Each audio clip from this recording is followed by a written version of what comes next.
Hello,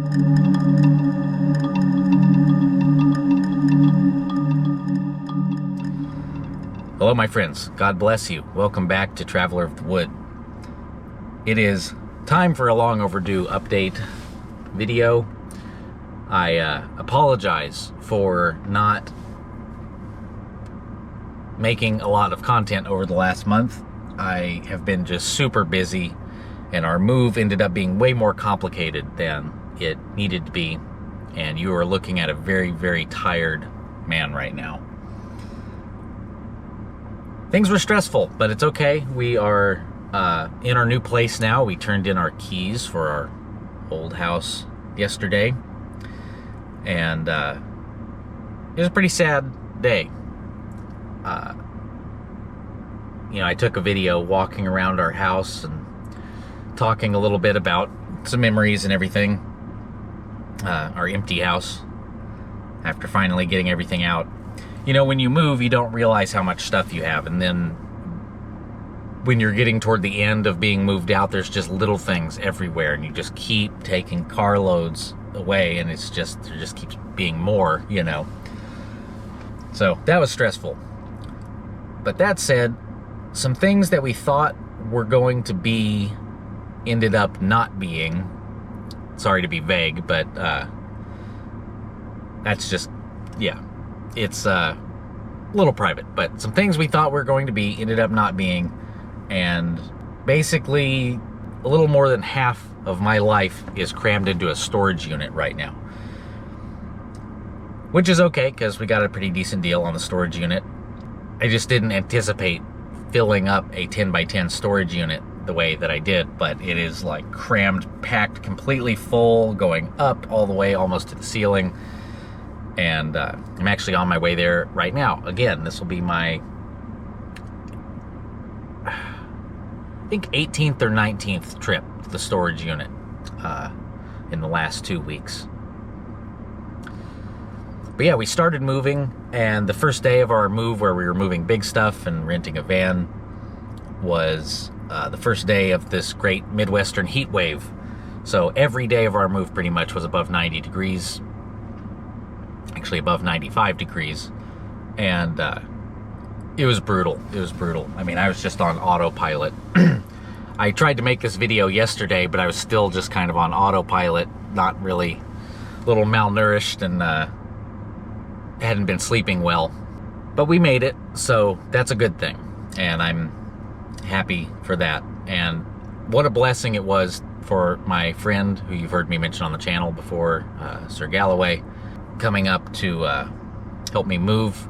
I don't know what I would have done if I didn't have him helping me out. It was just, such a blessing for him to be up here.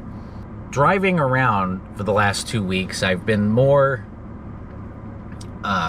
present, I guess, in just society at large during the day. I'm kind of a homebody, so I'm used to just being at home all the time, or at the park, making videos, but I've just had to be out and about, going to the storage unit, like I said, and just all of these places. And it's funny being at a storage unit, because you realize that it's very rare that you see someone at a storage unit that's happy. Most people are not happy that they're having to be at the storage unit. And, that just kind of was an interesting observation. But while I was driving around, I was feeling pretty down about everything and kind of depressed about the move. So I thought I'd also used all my cell data, so I wasn't, able to use my cell phone for music or podcasts or whatever. So I was like, I'll just check in on the local radio stations and see kind of what's going on. Well, I made the mistake of turning to our local kind of Christian talk radio station, FM station, out of St. Louis. I don't know what I was expecting. I was just kind of wanting to hear something uplifting or, something interesting. But as soon as I turned it on, I am being bludgeoned by this guy telling me that if I don't send $100 to him right now to send to Israel, I am helping Satan destroy God's chosen people. Which, as we all know, is just insane levels of propaganda. firstly. But secondly, have we not given enough money to Israel? I just can't fathom why this is still a thing. Well, I mean, I guess I can. I know, what's going on right now. But here's my take on this. The Jewish state, I'm not going to say the Jewish people, but the Jewish state is desperate right now to squeeze every last little bit of money they can out of the dying boomer population before they all die off, because millennials, some Gen Xers, and definitely Gen Zers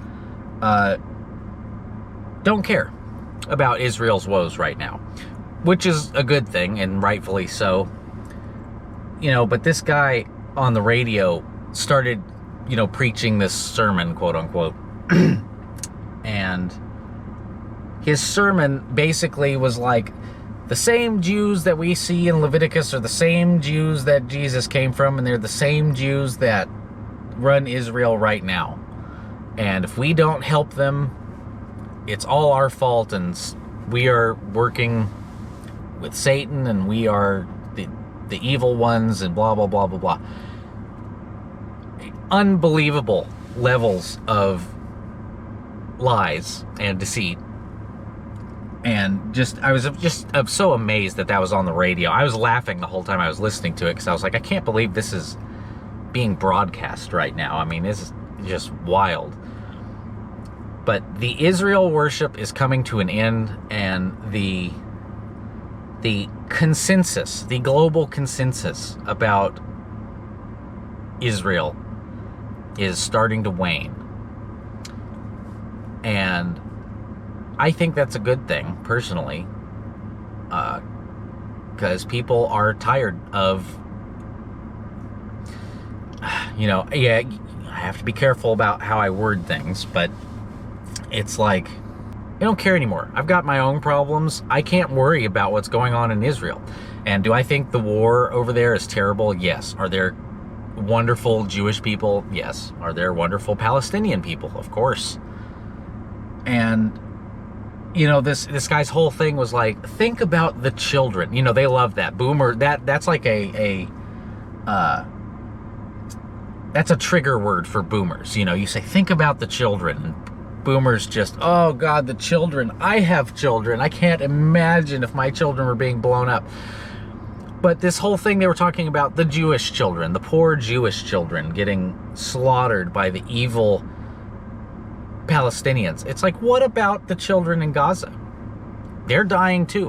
What about the Orthodox Church in Gaza that just got blown up recently, and all these people died? Unbelievable. It's unbelievable. If you're watching this video, you probably already know all of this, so I don't need to tell you all of this. But like I said, the global consensus on modern Jewishness is changing rapidly. And it's probably for the better. I'm going to go ahead and start driving, because I actually have some stuff to do today. So pardon the background noise while I'm driving. I've been just sitting here in a Walmart parking lot. Yeah, it's just a weird time to be alive. And lots of things are, in motion right now. So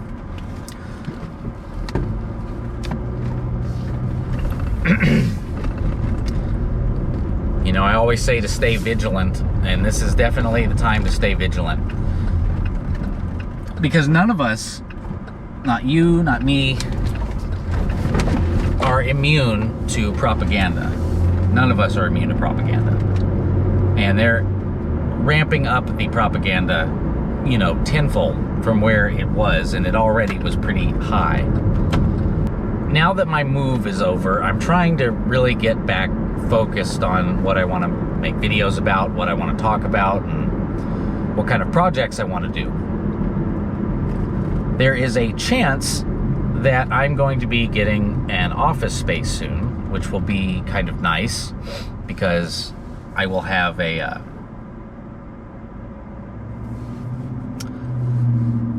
basically the office that I have right now at our new place, it's looking like it's just not going to work out, because I can't have the amount of tools that I need in my office to do my work, and having a standalone office, I think, will be actually good for me. So I'm definitely considering that. I have an appointment this week to look at some office space. And it'll be cool to have a kind of brick and mortar, place again. I'm thinking about, I'm trying to decide what I want to do mostly in the office so I can justify it, because I obviously need to make money. I was thinking about just kind of opening an office for chaplaincy, or just like kind of my chaplaincy ministry. But I like doing chaplaincy work, and I think that work is important. But I'm almost wanting to lean more into being kind of a spiritual advisor. I almost wanted to call it a metaphysical advisor.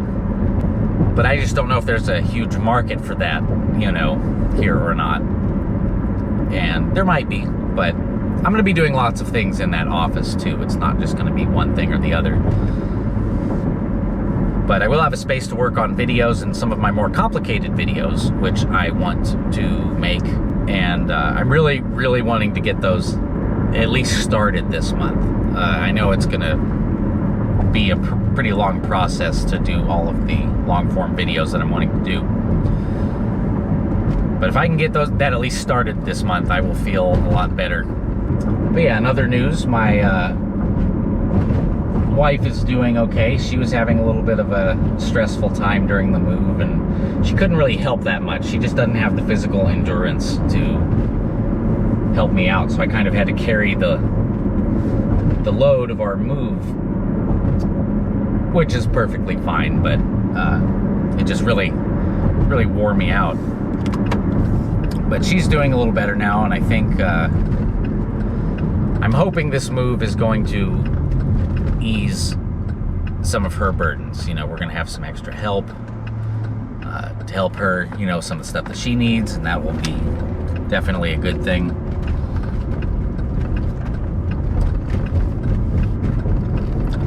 But yeah, we're both really due for a trip somewhere. I think we need to get away from our city for a little while, and not sure where we're gonna go, but we need to go somewhere.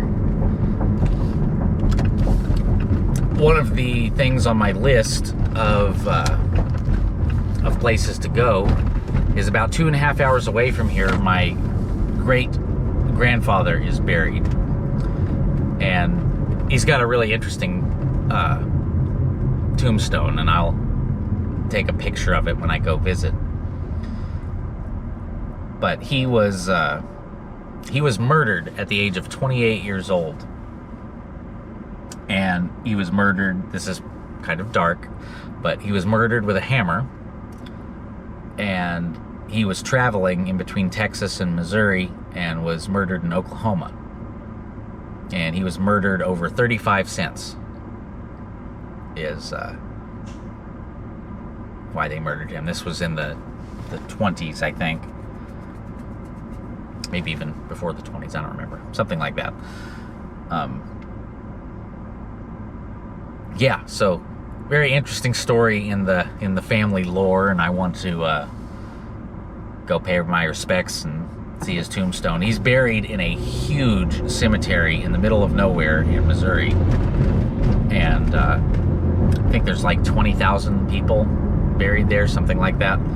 So that will definitely be an interesting trip. I've still been really into the genealogy thing and working on our family tree. I think I mentioned in the last video I started taking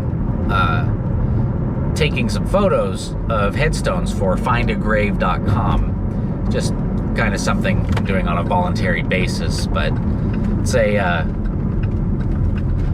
I used to be really uncomfortable walking around cemeteries, and now I find much more enjoyment out of walking around a cemetery. And it's not because I enjoy the idea of death, but it's very meditative. It's a meditative thing, meditative practice. Well, for now, I have arrived at my destination. It is time to go start working on this storage unit. I'm deeply appreciative of all of you for being patient during this time while I tried to get some, I was trying to make videos and just ended up not being able to, so appreciate you hanging with me during the downtime. And I'm coming back. So this week I've got some stuff I've got to work on, and doing some more video content is on my agenda. So thank you all so much. God bless you. I hope you all have a wonderful day.